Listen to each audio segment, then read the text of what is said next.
last 6 years have come and gone, and the Missouri softball team has hosted an NCAA regional in each of those years. However, the team has won just a single game in the College World Series in that span. Now this year they host a regional again, and they hope to fare better this time around.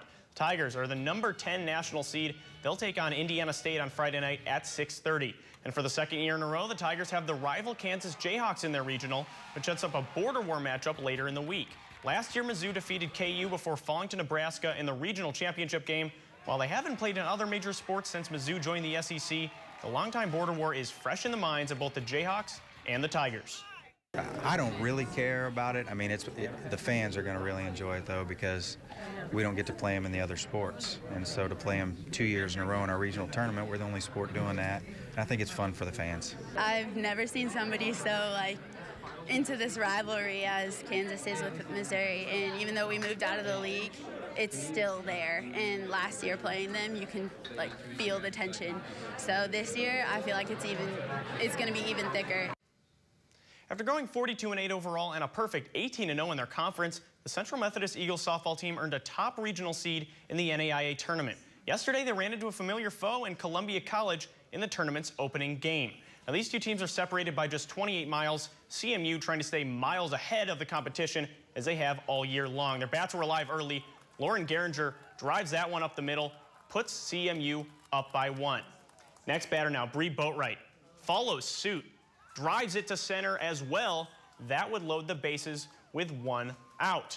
Then Alyssa Lilly, what looks like a routine grounder to second base, and Juliana Waldner can't handle it. Michelle Rupert comes in to score. Eagles go up 2-0.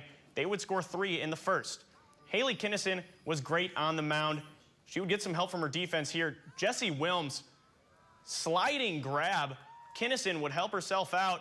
Strikes out Kaylee Brueggemann here, and CMU goes on to win 6-3. Apparently nobody gave the Royals the memo that a hot streak couldn't transfer across seasons because they've picked up this season right where they left off last year. Now, KC entered yesterday at an American League best 20-11 and looked to keep things going against the lowly Texas Rangers. Texas came in at 13-18 but didn't play like it yesterday. Delino DeShields drives this one to left field with the bases loaded. That would score 2. Texas on top early, 2-0. Next batter, Shin-Soo Choo. Wild pitch gets past Salvador Perez. Tally another run for the Rangers.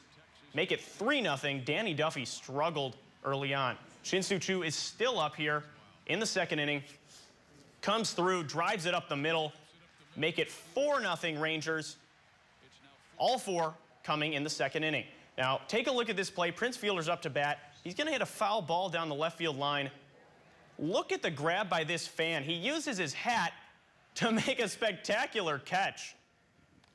Now, let's take it to the top of the 4th here. 2 on for Kendrys Morales.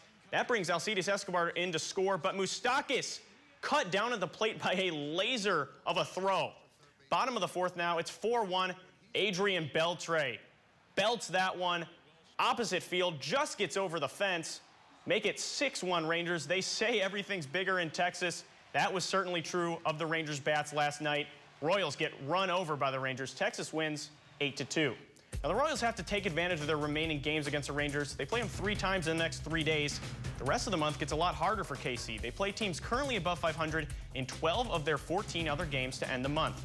The Royals are clinging to a 1-game lead over the rival Tigers in the division. Now KC gets a rematch against the Rangers tonight at 7:05 in Arlington. Meanwhile, the MLB leading Cardinals begin their interleague series against the Indians tonight just after 5 p.m. in Cleveland.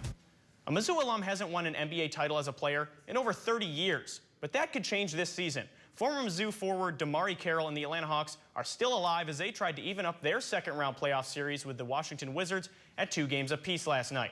Now, Atlanta really needed this one, trying to avoid going down 3-1 in the series. Game 3 hero Paul Pierce is going to get this one on the perimeter. A little spinorama, step back, 3, splash. Gets it to go. That would put them up by 1 in the first quarter. But the Hawks storm back. This pass almost goes out of bounds. Paul Millsap handles it and drives to the lane. Acrobatic finish and 1. After the free throw, the Hawks would have a 7-point lead. However, the Wizards. Pierce is found again underneath the basket. Now let's flash back to Game 3. Pierce hitting the game-winning shot at the buzzer. So he has to get the ball again, right? He has to get the ball in this situation. Well, Washington's going to find him down by 3 with 9 seconds, gets the open look, but can't get it to go. The Wizards fall just short. They lose this one, 106-101. And DeMarre Carroll finishes with 5 points and 6 rebounds. Now, DeMarre Carroll told the media that he believes he suffered a hip pointer in this game. He said that NAIA hit him with a physical pick, causing him to fall on his hip. However, he said he should be all right. Game 5 of the series shifts back to Atlanta tomorrow night at 7 p.m. And that's all for sports.